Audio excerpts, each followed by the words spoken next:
ሰላም ጤና ይስጥልን። በመላው ዓለም የምትገኙ ክቡራን የቻናላችን ቤተሰቦች እንደምን ቆይታችኋል? በያላችሁበት የዓለም ዳርቻ ሰላምና ጤና እንዲበዛላችሁ እየተመኘን ከትግራይ ክልል የተሰማውን አሳዛኝ መረጃ ይዘን ተመልሰናል። እስከ መጨረሻው አብራችሁን ቆዩ።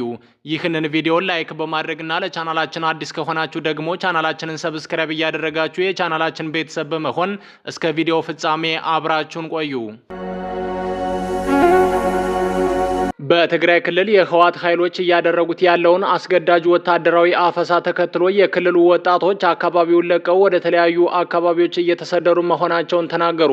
ከዚህ በተጨማሪ ደግሞ በርካታ ወጣቶች ትግራይ ክልልን ለቀው ወደ አዲስ አበባ እየተጓዙ በነበረበት ወቅት መንገድ ላይ ታፍሰው መወሰዳቸው ተሰምቷል። በትግራይ ክልል እየተካሄደ ያለው የግዳጅ ወታደራዊ ምልመላ በፈጠረው ስጋት ምክንያት በርካታ ወጣቶች ከክልሉ እየወጡ ወደ ቀሪው የኢትዮጵያ ክፍል እየሸሹ ሲሆን፣ ሌሎች ደግሞ እዚያው ተደብቀው እንደሚገኙ ተናግረዋል።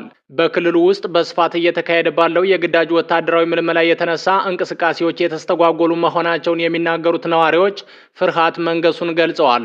ይህ ወታደራዊ አፈሳ ከነዋሪዎችና ከመብት ድርጅት ውግዘት የገጠመው ቢሆንም ምልመላው በፈቃደኝነት የሚካሄድ ነው በማለት ህወሓት ማስተባበሉን የፈረንሳይ የዜና ወኪል ኤኤፍፒ ዘግቧል። ኤኤፍፒ አፈሳው በክልሉ ኃይሎች በቀብር ስነ ስርዓት ላይ በተገኙ ወጣቶች ላይ ሳይቀር እንደሚፈጸምና የተያዙትም በኃይል ወደ ማሰልጠኛ ካምፖች እንደሚወሰዱ ጠቅሷል። በሀያዎቹ ዕድሜ ክልል ውስጥ የሚገኝ አቤል የተባለ ወጣትን የጠቀሰው ዜና ወኪሉ በድንገት ተከበብን፣ ተወሰድን በማለት በአፈሳው ተይዞ እንደነበርና ለጠባቂዎች ገንዘብ ከፍሎ ከተለቀቀ በኋላ ተደብቆ እንደሚገኝ ገልጿል። በፕሪቶሪያው የሰላም ስምምነት የተቋቋመው የትግራይ ጊዜያዊ አስተዳደር በማፍረስ ከጦርነቱ በፊት የነበረውን ምክር ቤት ወደ ስልጣን ከተመለሰና የህወሓት ሊቀመንበር የክልሉን መሪነት ከያዙ በኋላ ከፌዴራል መንግስት ጋር ያለው ውጥረት ተባብሷል። ይህንን ተከትሎም በምርጫ ቦርድ ህጋዊ እውቅናቸው የተሰረዘው የህወሓት መሪዎች መጠነ ሰፊ የግዳጅ ወታደራዊ ምልመላ እያካሄዱ መሆናቸውን የሚያመለክቱ ዘገባዎች በተደጋጋሚ እየወጡ ይገኛሉ። በዚህም የተነሳ ዳግም ግጭት ይቀሰቀሳል የሚል ስጋት በክልሉ ውስጥ የፈጠረ ሲሆን አገራትና ተቋማት ሁለቱን ወገኖች ውጥረቱን ከሚያባብሱ እርምጃ እንዲቆጠቡ ጠይቀዋል። ቅድሚያ ለሰብአዊ መብት ኢትዮጵያ የተባለው የመብት ተቆርቋሪ ድርጅት በአብዛኞቹ የትግራይ አካባቢዎች በሙሉ የግዳጅ ወታደራዊ ምልመላ እየተካሄደ መሆኑን የሚያሳዩ ምልክቶች እንዳሉ ለኤኤፍፒ የዜና ወኪል ገልጿል። የሰብአዊ መብት ድርጅቱ በሰሜናዊ ትግራይ ውስጥ የሚገኘውን ሱቁን ሲከፍት ባለፈው መጋቢት ወር የተያዘውን ገብሬን ጨምሮ እየተካሄደ ስላለው አፈሳ 27 የዓይን እማኞችን ቃለመጠይቅ አድርጓል። ገብሬ የተባለው ወጣት እንዴት ተይዞ ከነበረበት ስፍራ በመስኮት በመዝለል እንዳመለጠ በገለጸበት ጊዜ ወደ ሰራዊቱ እንደገባ ሲነግሩን ነበር በማለት በአሁኑ ወቅትም ከ5 ዓመት ልጁ ተለይቶ ተደብቆ እንደሚገኝ ተናግሯል።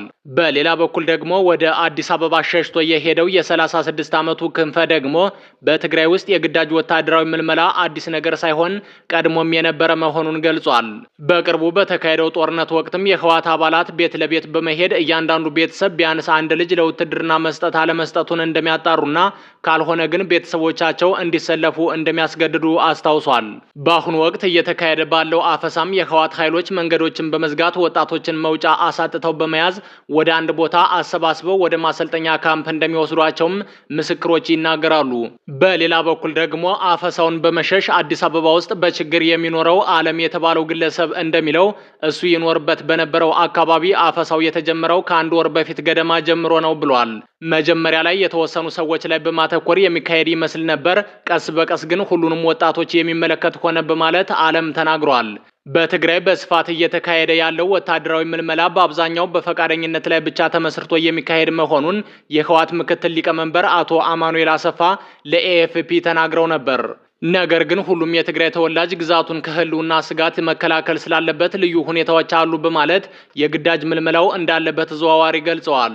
ላለፉት ወራት በትግራይ ውስጥ እየተካሄደ ያለው የግዳጅ ወታደራዊ ምልመላን በተመለከተ የፌዴራል መንግስቱ እስካሁን በይፋ ያለው ነገር የለም። የኢትዮጵያ ህገ መንግስት የዘፈቀደ እስርና የግዳጅ ወታደራዊ ምልመላን የሚከለክል ቢሆንም በህወሓት የሚመራው የትግራይ ክልል የግዳጅ ወታደራዊ ምልመላን የሚመለከት ህግ አርቅቋል። የክልሉ አስተዳደር በቅርቡ ይፋ ያደረገው ረቂቅ ህግም እድሜያቸውና የጤና ሁኔታቸው የሚፈቅድላቸው ማንኛውም የትግራይ ተወላጆች የክልሉ መንግስት የሚያቀርበውን የክተት ጥሪ ተቀብለው የመሳተፍ ብሔራዊ ግዴታ አለባቸው ይላል። ለ2 ዓመት ከተካሄደው ደም አፋሳሽ ጦርነት ገና ባላገገመው ትግራይ ክልል ውስጥ አሁንም ጦርነት ሊቀሰቀስ ይችላል የሚል ስጋት በነዋሪዎች ዘንድ ከፍተኛ ጭንቀት መፍጠሩን በማህበራዊ ሚዲያዎች ላይ የሚጋሩ መልእክቶች ያሳያሉ። የፈረንሳይ የዜና ወኪል እንዳለው በርካታ የትግራይ ክልል ነዋሪዎች የክልሉ መሪዎች በሚያደርጉት ነገር ላይ ከፍተኛ ምሬት ተፈጥሯል ብሏል። ከትግራይ ክልል ሸሽቶ አዲስ አበባ ውስጥ የሚገኘው ክንፈ የተባለ አንድ ግለሰብ ደግሞ መሪዎች ሰማዕታቱን ችላ ብለውታል፣ ሞቶቻቸውን ብቻ ነው የሚጠብቁት በማለት በጦርነቱ የሚጠቀሙት ከላይ ያሉት ከፍተኛ አመራሮች ብቻ ናቸው ብሏል። አክሎም ጦርነት መነሳት የለበትም፣ በፖለቲካዊ መንገድ መፍትሄ መፈለግ አለበት፣ ጥይት መተኮስ ለምንም ነገር መፍትሄ አይሆንም ብሏል። የህወሓት መሪዎች የክልሉን አስተዳደር ከተቆጣጠሩ በኋላ ከፌዴራል መንግስቱ ጋር ያላቸው ግንኙነት የተቋረጠ ሲሆን የፌዴራል መንግስቱና ህወሓት አንዳቸው ሌላኛውን ጦርነት ለመክፈት እየተዘጋጁ ነው በሚል እየተካሰሱ ነው። በአሁኑ ሰዓትም በትግራይ ክልል የተለያዩ አካባቢዎች የህወሓት ኃይሎች በርካታ ወጣቶችን ከስራ ቦታ ከመንገድና ከመኖሪያ ቤታቸው አስገድደው ወደ ወታደራዊ ተቋማት እየወሰዱ እንደሚገኝ እየተገለጸ ይገኛል። የትግራይ ክልል ሰላምና ጸጥታ ቢሮ በትግራይ የተመለመሉ ወጣቶች ለሰራዊት እያሰለጠኑ መሆኑን ለቢቢሲ ትግረኛ ገልጾ የምልመላው ሂደት ግን በክልሉ መንግስት እንደሚፈጸም ተናግሯል። ቢቢሲ ያነጋገራቸው በክልሉ የተለያዩ ከተሞች የሚኖሩ ወጣቶች ከስራ ቦታቸው፣ ከመዝናኛ ስፍራ እንዲሁም ከህዝብ ትራንስፖርት ላይ በግዳጅ ተወስደው ወደ ተለያዩ ካምፖች መላካቸውን ተናግረዋል። ቅድሚያ ለሰብአዊ መብቶች ኢትዮጵያ በበኩሉ የትግራይ የጸጥታ ኃይሎች በክልሉ መጠነ ሰፊ አፈሳና የግዳጅ ወታደራዊ መልመላ እያካሄዱ መሆናቸውን በመጥቀስ መግለጫ ማውጣቱ ይታወሳል። የሰብአዊ መብት ተሟጋቹ ድርጊቱ ይፈጸምባቸዋል በሚል ከዘረዘራቸው አካባቢዎች መካከልም ሰሜን ምስራቅ ዞን፣ ማዕከላዊ ዞንና ምስራቃዊ ዞን ይገኙበታል። ለ2 ዓመታት የተካሄደውን ጦርነት በማስቆም የፕሪቶሪያ ስምምነት መሰረት የተቋቋመውን ጊዜያዊ አስተዳደር በማፍረስ ከጦርነቱ በፊት የነበረውን የክልሉ ምክር ቤት ስልጣን ከያዘ በኋላ በህወሓት መሪዎችና በፌዴራል መንግስቱ መካከል ውጥረት ተፈጥሯል። ተመልሶ ስራ የጀመረው ፈርሶ የነበረው የትግራይ ክልል ምክር ቤት ህጋዊ የፓርቲ እውቅና የተሰረዘበትን የህወሓት ሊቀመንበር ደብረጽዮን ገብረ ሚካኤል የክልሉ ፕሬዝዳንት አድርጎ የሾመ ሲሆን የጊዜያዊ አስተዳደሩ ፕሬዝዳንት ያሉበት ሁኔታ እስካሁን በይፋ አይታወቅም። በዚህ የተነሳ በክልሉ ሌላ ዙር ግጭት ሊቀሰቀስ ይችላል የሚል ስጋት የተፈጠረ ሲሆን የግዳጅ ወታደራዊ ምልመላ እየተካሄደ መሆኑን ነዋሪዎች፣ የፖለቲካ ፓርቲዎችና የመብት ድርጅት በመግለጫቸው አመልክተዋል።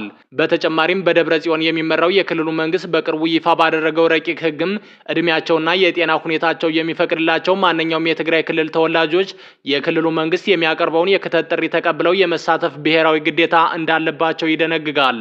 ይህንን የማይቀበል ማንኛውም ሰው ደግሞ ከ100 ሺህ እስከ 500 ሺህ ብር ተቀጥቶ ግዴታውን እንዲፈጽም ይደረጋል የሚል አንቀጽ በረቂቅ ህጉ ላይ ተቀምጧል።